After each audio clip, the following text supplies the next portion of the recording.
ఓం గం గణపతయే నమః. ఓం చతుర్భుజే చంద్రకళావతంసే కుచోన్నతే కుంకుమరాగశోణే పుండ్రేక్షుపాశాంకుశపుష్పబాణహస్తే నమస్తే జగదేకమాతః.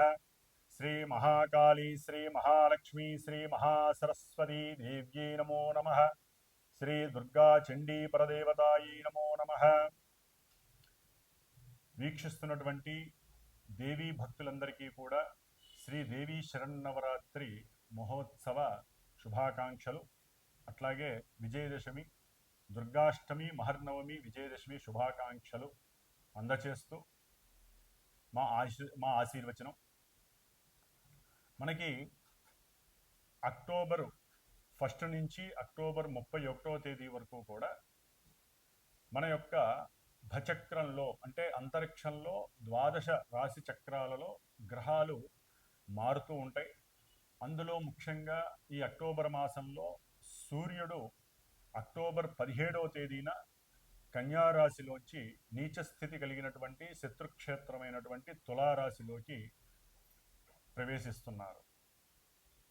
అక్టోబరు 3వ తేదీన బుధుడు కన్యారాశిలోంచి తులారాశిలోకి ప్రవేశిస్తున్నాడు.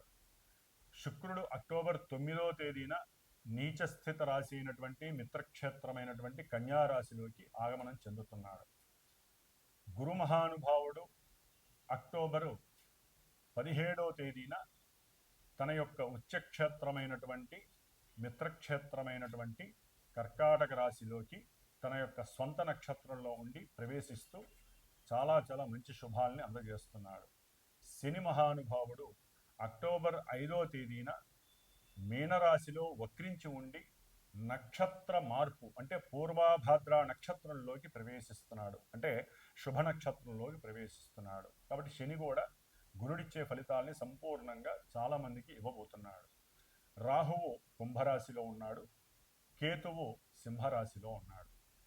కాబట్టి ఈ యొక్క గ్రహాలన్నీ కూడా ద్వాదశ రాశుల వారికి ఏ విధమైనటువంటి విశేష శుభ ఫలితాలని కలుగజేస్తున్నాయి, ఏ ఏ సందర్భాలలో ఇబ్బందులు కలుగజేస్తాయో మనం తెలుసుకుంటూ, ముఖ్యంగా ఈ అక్టోబర్ మాసంలో మనకి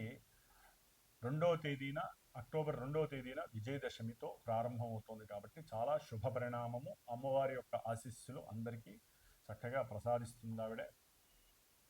ఎవరు ఏ విధమైనటువంటి కోరికలు కలుగుతాయో ఆ కోరికలన్నీ ఫలిస్తాయి అని చెప్పుకోవాలి. ముఖ్యంగా అక్టోబర్ మాసంలో మనకి కార్తీక మాసం ప్రారంభమవుతుంది.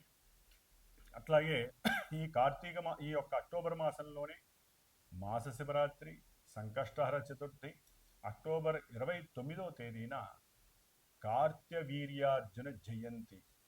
ఇది చాలా చాలా విశేషత్వం అండి.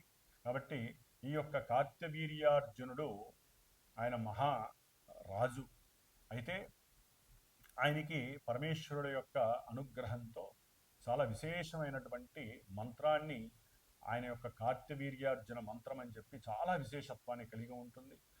కొంతమంది ఏదైనా వస్తువులు పోగొట్టుకున్నా, బంగారం దొంగిలించబడి ఉన్నా, లేకపోతే ఎవరైనా సరే మనుషులు తప్పిపోయినా, కొన్ని సంవత్సరాల వరకు తిరిగి రాకపోయినా, ఇట్లా ఏదైతే తప్పిపోయినాయో అవి మళ్ళీ తిరిగి, ఇప్పుడు సపోజు ఇళ్లల్లో మనకి ఏదన్నా దొరకలేదనుకోండి, టెన్షన్ పడకుండా, ఆందోళన చెందకుండా ఓం కార్త్యవీర్యార్జునాయ నమః అనేటటువంటి ఈ చిన్న మంత్రాన్ని, ఆయన మంత్రాన్ని కనుక తలుచుకున్నట్లయితే వెంటనే మనకి కాస్త దరిదాపుల్లో ఉన్నటువంటి వస్తువు మన కళ్ళకి ప్రత్యక్షం అవుతుంది. ఎందుకంటే ఆయన సహస్ర బాహువులు కలిగినటువంటి శరీరాన్ని పరమేశ్వరుడు వరంగా ఇచ్చాడు.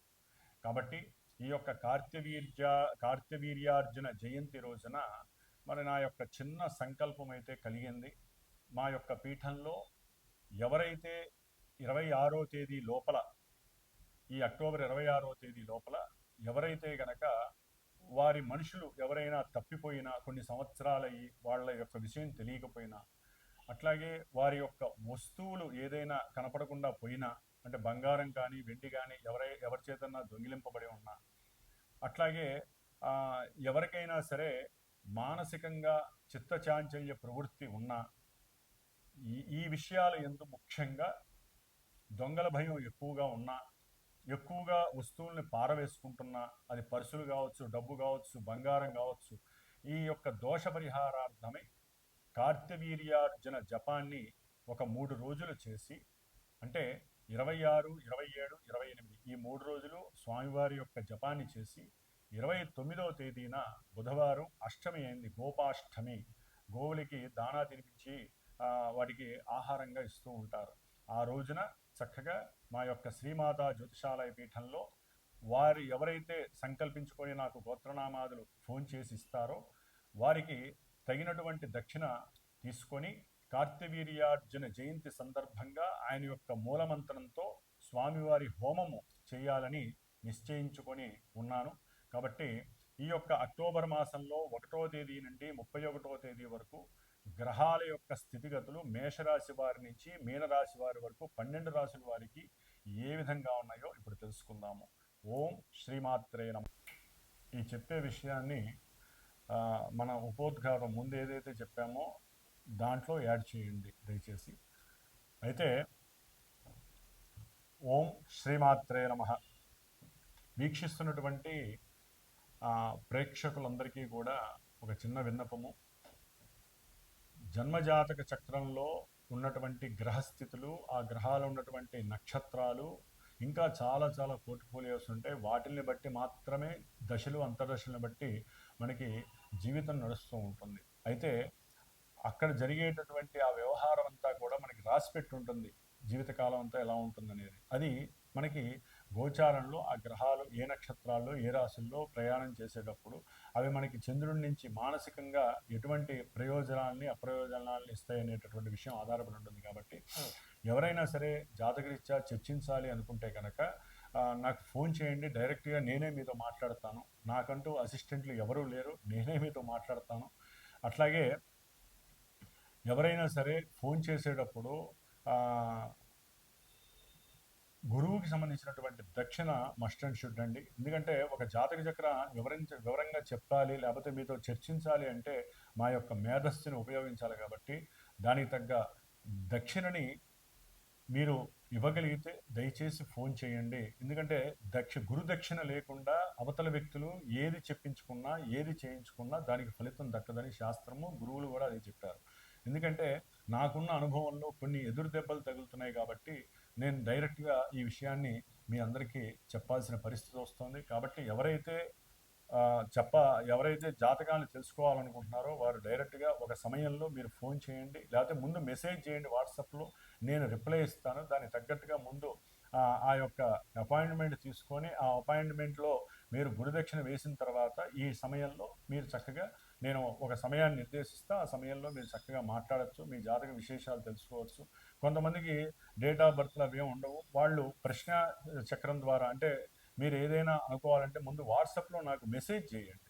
నేను ఒక టైం అనుకుంటా, ఆ టైంలో మీరు చేసినప్పుడు నేను అందుబాటులో ఉంటే ఆ సమయంలో ఏదైతే మనకి గ్రహచక్రం చూపిస్తూ ఉంటుందో గ్రహస్థితులు, దాని ద్వారా కూడా మనం చక్కగా చక్రాల్లో మీ అనుకున్న పనులు జరుగుతాయో లేదనే విషయాన్ని కూడా మనం చక్కగా చర్చించుకోవచ్చు.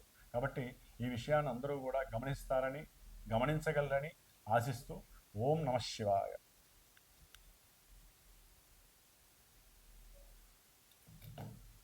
ఓం గం గణపతయే నమః.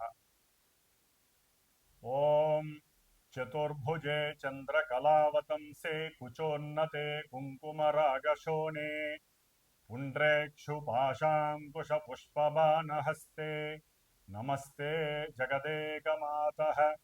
శ్రీ మహాకాళీ, శ్రీ మహాలక్ష్మీ, శ్రీ మహాసరస్వతీ దేవ్యై నమో నమః. శ్రీ దుర్గా చండీ పరదేవతాయై నమో నమః. వీక్షిస్తున్నటువంటి దేవీ భక్తులందరికీ కూడా శ్రీదేవీ శరన్నవరాత్రి మహోత్సవ శుభాకాంక్షలు. అట్లాగే విజయదశమి, దుర్గాష్టమి, మహర్నవమి, విజయదశమి శుభాకాంక్షలు అందచేస్తూ మా ఆశీర్వచనం. మనకి అక్టోబర్ 1 నుంచి అక్టోబర్ 31వ తేదీ వరకు కూడా మన యొక్క భచక్రంలో అంటే అంతరిక్షంలో ద్వాదశ రాశి చక్రాలలో గ్రహాలు మారుతూ ఉంటాయి. అందులో ముఖ్యంగా ఈ అక్టోబర్ మాసంలో సూర్యుడు అక్టోబర్ 17వ తేదీన కన్యారాశిలోంచి నీచ స్థితి కలిగినటువంటి శత్రుక్షేత్రమైనటువంటి తులారాశిలోకి ప్రవేశిస్తున్నారు. అక్టోబరు 3వ తేదీన బుధుడు కన్యారాశిలోంచి తులారాశిలోకి ప్రవేశిస్తున్నాడు. శుక్రుడు అక్టోబర్ 9వ తేదీన నీచస్థిత రాశి అయినటువంటి మిత్రక్షేత్రమైనటువంటి కన్యారాశిలోకి ఆగమనం చెందుతున్నాడు. గురు మహానుభావుడు అక్టోబరు 17వ తేదీన తన యొక్క ఉచ్చక్షేత్రమైనటువంటి మిత్రక్షేత్రమైనటువంటి కర్కాటక రాశిలోకి తన యొక్క స్వంత నక్షత్రంలో ఉండి ప్రవేశిస్తూ చాలా చాలా మంచి శుభాల్ని అందజేస్తున్నాడు. శని మహానుభావుడు అక్టోబర్ 5వ తేదీన మీనరాశిలో వక్రించి ఉండి నక్షత్ర మార్పు అంటే పూర్వాభాద్ర నక్షత్రంలోకి ప్రవేశిస్తున్నాడు, అంటే శుభ నక్షత్రంలోకి ప్రవేశిస్తున్నాడు. కాబట్టి శని కూడా గురుడిచ్చే ఫలితాల్ని సంపూర్ణంగా చాలామందికి ఇవ్వబోతున్నాడు. రాహువు కుంభరాశిలో ఉన్నాడు, కేతువు సింహరాశిలో ఉన్నాడు. కాబట్టి ఈ యొక్క గ్రహాలన్నీ కూడా ద్వాదశ రాశుల వారికి ఏ విధమైనటువంటి విశేష శుభ ఫలితాలని కలుగజేస్తున్నాయి, ఏ ఏ సందర్భాలలో ఇబ్బందులు కలుగజేస్తాయో మనం తెలుసుకుంటూ, ముఖ్యంగా ఈ అక్టోబర్ మాసంలో మనకి అక్టోబర్ 2వ తేదీన విజయదశమితో ప్రారంభమవుతుంది. కాబట్టి చాలా శుభ పరిణామము. అమ్మవారి యొక్క ఆశీస్సులు అందరికీ చక్కగా ప్రసాదిస్తుంది ఆవిడ. ఎవరు ఏ విధమైనటువంటి కోరికలు కలుగుతాయో ఆ కోరికలన్నీ ఫలిస్తాయి అని చెప్పుకోవాలి. ముఖ్యంగా అక్టోబర్ మాసంలో మనకి కార్తీక మాసం ప్రారంభమవుతుంది. అట్లాగే ఈ యొక్క అక్టోబర్ మాసంలోనే మాస శివరాత్రి, సంకష్టహర చతుర్థి, అక్టోబర్ 29వ తేదీన కార్త్యవీర్యార్జున జయంతి. ఇది చాలా చాలా విశేషత్వం అండి. కాబట్టి ఈ యొక్క కార్త్యవీర్యార్జునుడు ఆయన మహారాజు అయితే ఆయనకి పరమేశ్వరుడు యొక్క అనుగ్రహంతో చాలా విశేషమైనటువంటి మంత్రాన్ని, ఆయన యొక్క కార్త్యవీర్యార్జున మంత్రం అని చెప్పి చాలా విశేషత్వాన్ని కలిగి ఉంటుంది. కొంతమంది ఏదైనా వస్తువులు పోగొట్టుకున్నా, బంగారం దొంగిలించబడి ఉన్నా, లేకపోతే ఎవరైనా సరే మనుషులు తప్పిపోయినా, కొన్ని సంవత్సరాల వరకు తిరిగి రాకపోయినా, ఇట్లా ఏదైతే తప్పిపోయినాయో అవి మళ్ళీ తిరిగి, ఇప్పుడు సపోజు ఇళ్లల్లో మనకి ఏదన్నా దొరకలేదనుకోండి, టెన్షన్ పడకుండా, ఆందోళన చెందకుండా ఓం కార్త్యవీర్యార్జునాయ నమః అనేటటువంటి ఈ చిన్న మంత్రాన్ని, ఆయన మంత్రాన్ని కనుక తలుచుకున్నట్లయితే వెంటనే మనకి కాస్త దరిదాపుల్లో ఉన్నటువంటి వస్తువు మన కళ్ళకి ప్రత్యక్షం అవుతుంది. ఎందుకంటే ఆయన సహస్ర బాహువులు కలిగినటువంటి శరీరాన్ని పరమేశ్వరుడు వరంగా ఇచ్చాడు. కాబట్టి ఈ యొక్క కార్త్యవీర్యార్జున జయంతి రోజున నా యొక్క చిన్న సంకల్పం అయితే కలిగింది. మా యొక్క పీఠంలో ఎవరైతే 26వ తేదీ లోపల, ఈ అక్టోబర్ 26వ తేదీ లోపల ఎవరైతే గనక వారి మనుషులు ఎవరైనా తప్పిపోయినా, కొన్ని సంవత్సరాలయ్యి వాళ్ళ యొక్క విషయం తెలియకపోయినా, అట్లాగే వారి యొక్క వస్తువులు ఏదైనా కనపడకుండా పోయినా, అంటే బంగారం కానీ వెండి కానీ ఎవరి చేతన్నా దొంగిలింపబడి ఉన్నా, అట్లాగే ఎవరికైనా సరే మానసికంగా చిత్తచాంచల్య ప్రవృత్తి ఉన్నా, ఈ విషయాల యందు ముఖ్యంగా దొంగల భయం ఎక్కువగా ఉన్నా, ఎక్కువగా వస్తువుల్ని పారవేసుకుంటున్నా, అది పర్సులు కావచ్చు, డబ్బు కావచ్చు, బంగారం కావచ్చు, ఈ యొక్క దోష పరిహారార్థమై కార్త్యవీర్యార్జున జపాన్ని ఒక 3 రోజులు చేసి, అంటే 26, 27, 28 ఈ 3 రోజులు స్వామివారి యొక్క జపాన్ని చేసి 29వ తేదీన బుధవారం అష్టమి అయింది, గోపాష్టమి, గోవులకి దానా తినిపించి వాటికి ఆహారంగా ఇస్తూ ఉంటారు. ఆ రోజున చక్కగా మా యొక్క శ్రీమాతా జ్యోతిషాలయ పీఠంలో వారు ఎవరైతే సంకల్పించుకొని నాకు గోత్రనామాదులు ఫోన్ చేసి ఇస్తారో వారికి తగినటువంటి దక్షిణ తీసుకొని కార్త్యవీర్యార్జున జయంతి సందర్భంగా ఆయన యొక్క మూలమంత్రంతో స్వామివారి హోమము చేయాలని నిశ్చయించుకొని ఉన్నాను. కాబట్టి ఈ యొక్క అక్టోబర్ మాసంలో 1వ తేదీ నుండి 31వ తేదీ వరకు గ్రహాల యొక్క స్థితిగతులు మేషరాశి వారి నుంచి మీనరాశి వారి వరకు 12 రాశుల వారికి ఏ విధంగా ఉన్నాయో ఇప్పుడు తెలుసుకుందాము. ఓం శ్రీమాత్రే నమః. కుంభరాశి కుంభరాశి వారికి ఈ అక్టోబర్ మాసంలో గ్రహస్థితుల్ని గమనించినట్లయితే సూర్య భగవానుడు అక్టోబర్ 17వ తేదీ నుండి కూడా కుంభరాశి వారికి అష్టమ స్థితిలోంచి అష్టమ స్థానంలోంచి భాగ్యస్థానంలోకి మారుతున్నారు. అది నీచ స్థితి. ముఖ్యంగా వీరికి భార్యాభర్తలకి సంబంధించి ప్రయాణపు విషయాలలో కానివ్వండి, లేకపోతే బంధువర్గం నుంచి కొన్ని ఇబ్బందులు, వారి వలన వారి మాటల వలన వీరికి కొంత గృహంలో ఇబ్బందులు కలిగే అవకాశాలు ఎక్కువగా ఉన్నాయి. అంటే యుగో ఫీలింగ్స్ అంటారు కదా, ఆ యుగో ఫీలింగ్స్ ఎక్కువయ్యే అవకాశాలు ఉంటాయి. దాని ద్వారా అనవసరంగా వీరి ఉద్యోగాలకి దెబ్బపడుతుంది. ముఖ్యంగా వ్యాపారస్తులు ఎవరైతే ఉన్నారో ఆ వ్యాపారస్తులు కోర్టుకి వెళ్లాల్సిన పరిస్థితులు కూడా ఉంటాయన్నమాట. అంటే వేరే వాళ్ళ మాటలు వినటం, వీళ్ళ మధ్య అవసరం లేనటువంటి అనుమానాలు చిత్రీకరించటము, దాని ద్వారా ఏంటంటే మీరు కోర్టు సమస్యల దాకా వెళ్ళే అవకాశం ఉంటుంది. దాని ద్వారా మీ డబ్బంతా కూడా కోర్టులకే పెట్టాల్సి వస్తుంది. ఎందుకంటే బుధగ్రహం కూడా రేపు అక్టోబర్ 3వ తేదీ తర్వాత అష్టమంలోంచి నవమంలోకి మారుతున్నాడు.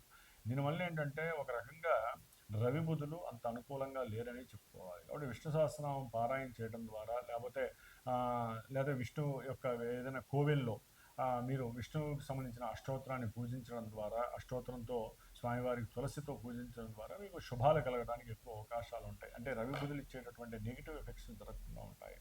అట్లాగే కుంభరాశి వారికి ఇప్పటివరకు గురుబలం స్పష్టంగా ఉంది, చక్కగా ఉంది. కానీ ఒక 45 రోజులు 50 రోజులు మాత్రము గురువు షష్ఠ స్థానంలోకి వస్తున్నారు. అయితే ఏంటంటే ఉద్యోగంలో ఒక రకంగా చెప్పాలంటే వీరికి ఉచ్చస్థితి కాబట్టి ఏదైనా ఉన్న దాంట్లోనే ఉద్యోగంలోనే ప్రమోషన్స్ లెవెల్స్ రావడం, లేకపోతే ఉద్యోగం లేనటువంటి వారికి ఉద్యోగాలు రావటం, ఎప్పటి నుంచో వెయిట్ చేస్తూ ఉంటారు, ఉద్యోగం లేదు, బాధపడటము, ఎంతో ప్రయత్నాలు చేయటము, వాళ్ళందరికీ కూడా ఉద్యోగ అవకాశాలు మెండుగా వచ్చే అవకాశాలు ఉన్నాయి. దాని ద్వారా ధనం కూడా అత్యంత ఎక్కువగా వస్తుంది.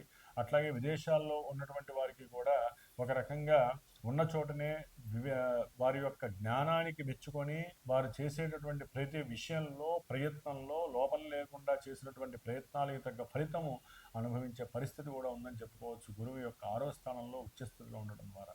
అట్లాగే శత్రువులు కూడా, అంటే ఎవరైనా సరే ఇప్పుడు మనకి డబ్బులు ఇవ్వాలి, ఆ డబ్బులు ఇవ్వాల్సిన వాళ్ళు శత్రువులుగా చూస్తూ ఉంటారు. వాళ్ళు డబ్బులు ఇచ్చి శత్రుత్వాన్ని మిత్రత్వంగా మార్చుకునే అవకాశం కూడా కలుగుతుంది. ముఖ్యంగా ఫ్రెండ్స్ ఎవరైతే ఉంటారో ఈ ఫ్రెండ్స్ అంటే స్నేహితుల ద్వారా కానివ్వండి, వారికి ఉన్నటువంటి ధనపరమైనటువంటి విషయాలు, వీరికి స్నేహితులకి మధ్య ధనపరమైన విషయాల్లో కోర్టుల్లో ఉన్నటువంటి కొన్ని విషయాల యందు కొంత ఊరట కలిగే అవకాశం ఉంటుంది. కొంతమంది జాతకాలలో ఏదైనా తేడా ఉంటే అది భూ సంబంధిత, గృహ సంబంధిత, విద్యా సంబంధిత విషయాలు, విద్యాలయాలకు సంబంధించిన విషయాలు, లేకపోతే వీరి ఎవరైనా సరే టీచర్సు, లేకపోతే హెడ్ మాస్టర్సు, లేకపోతే న్యాయస్థాన జడ్జిలు, ఇట్లా ఎవరైతే ఒక జ్ఞానపరమైనటువంటి సముపార్జన ద్వారా ఉద్యోగాలు చేసుకుంటూ ఉంటారో వారి మధ్య పోటీలు పెరిగే అవకాశం ఉంటుంది. లేకపోతే ఒకరికి డబ్బులు పెరిగినాయి మాకు పెరగలేదని చెప్పి వాళ్ళల్లో నరఘోషలు పెరిగే అవకాశం ఉంటుంది. దాని ద్వారా ఒకరి ఉద్యోగానికి ఒకరు మచ్చ తీసుకునే అవకాశం ఉంటుంది. కాబట్టి కొంచెం జాగ్రత్తగా ఉంటే, ఒకరికొకరు సహాయ సహకారాలు చేసుకుంటే ఎవరి వృత్తిలో వారు ఎంజాయ్మెంట్ చేసే అవకాశం ఉంటుంది. ముఖ్యంగా ఈ యొక్క శుక్రుడు ఇప్పటి వరకు కుంభరాశి వారికి చాలా చాలా ఇబ్బందికరమైనటువంటి పరిస్థితిలో ఉన్నాడు. అక్టోబర్ 9 తర్వాత ఆయన అష్టమ రాశిలోకి వెళ్తున్నారు. చాలా విశేషమైనటువంటి పరిస్థితి. ముఖ్యంగా విద్యార్థులకి ఆకస్మికంగా వారు చేసేటటువంటి విద్యా ప్రయత్నాల యందు స్పష్టం అనేటటువంటిది తెలుస్తుంది. అయితే ఏంటంటే వారి మీద వారికే కొంత అనుమానం కలగడానికి అవకాశం ఉంటుంది. అసలు నేను విద్యలో రాణిస్తానా లేదా, ఈ విధంగా చేయడం ద్వారా అసలు నేను డబ్బు సంపాదిస్తానా లేదా, నాకు అసలు పూర్వజన్మ సుకృతం ఉందా లేదా, ఇవన్నీ లేనిపోయిన ఆలోచనలు వస్తాయి. ఆలోచనలు ఉంటాయి, ఎందుకంటే శుక్రుడు నీచ స్థితిని పొంది ఉంటాడు దాదాపుగా. మరి అక్టోబర్ 9 నుంచి కూడా శుక్రుడు అష్టమంలో నీచ స్థితిని పొంది ఉండడం ద్వారా కొంత ప్రయాణాల యందు జాగ్రత్త అవసరము. వాహన పరంగా కొంచెం ప్రయాణాలు చేసేటప్పుడు పిచ్చి పిచ్చిగా వెళ్ళటము, ఇష్టం వచ్చినట్టుగా వెళ్ళటము, వీటి ద్వారా లేకపోతే ఫోన్లలో మాట్లాడుకుంటూ వెళ్ళడము, వ్యాపారం గురించి చర్చించుకుంటూ వెళ్ళటము, అట్లాగే తండ్రితో వెళ్ళేటప్పుడు కొంచెం జాగ్రత్తగా ఉండండి. లేనిపోని అరుపులు కేకలు మాట్లాడడం వలన తండ్రికి కొంత అనారోగ్య లోపం కలిగి ధన నష్టం కలిగే అవకాశం ఉంటుంది. మీకు విద్యా విఘ్నాలు భంగాలు కలగడానికి అవకాశం ఉంటుంది. ఏదైతే ఉన్నతమైనటువంటి చదువులు చదవాలనుకున్న వాళ్ళకి కొంత అంటే కొంత డిసప్పాయింట్మెంట్స్ కలిగే అవకాశం కూడా ఉంటుంది. ఆకస్మికంగా విద్యాలయాల్లో ఎవరైనా చేసేటటువంటి వాళ్ళు ఉన్నతమైనటువంటి విద్యారంగాల్లో ఉన్నటువంటి వారికి స్త్రీ పరంగా కొంత ఇబ్బందులు ఎదురే అవకాశం ఉంటుంది. ధనాన్ని ఎదిరించుకునే పరిస్థితి కూడా కలుగుతోంది. ముఖ్యంగా కుంభరాశి వారికి రాశిలో ఉన్నటువంటి రాహువు, సప్తమంలో ఉన్నటువంటి కేతు వల్ల భార్యాభర్తల మధ్య, అట్లాగే వ్యాపారస్తుల యొక్క భాగస్వామ్యం మధ్య ఎప్పుడూ ఫ్లక్చుయేషన్స్ వస్తూనే ఉంటాయి, ఇబ్బందులు కలుగుతూనే ఉంటాయి. కాబట్టి సుబ్రహ్మణ్య ఆరాధన చేయండి. ద్వితీయంలో ఉన్నటువంటి వక్రగత శని వలన ఆర్థికంగా ధన నష్టము, అట్లాగే అనుకున్న ప్రతి కార్యక్రమంలో ఏదో ఆటంకాలు, ఆలస్యాలు కలుగుతూ ఉంటాయి. అట్లాగే ముఖ్యంగా కుజగ్రహం అనేటటువంటిది వీరికి సొంత రాశిలోకి వస్తుంది, దశమంలోకి. అప్పుడు కాస్త చేసే వృత్తి ఉద్యోగాదుల్లో కొంచెం మార్పులు చేర్పులు జరిగే అవకాశాలు ఉంటాయి అక్టోబర్ 27 తర్వాత. కాబట్టి ఈ విధంగా గ్రహస్థితి రీత్యా చూస్తే కనుక వీరు లక్ష్మీ ఆరాధన ఎక్కువగా చేసుకోవాలి. దాని పరంగా వారికి ధన ఆర్థిక లాభం అనేటటువంటిది కలిగే అవకాశం ఉంటుంది.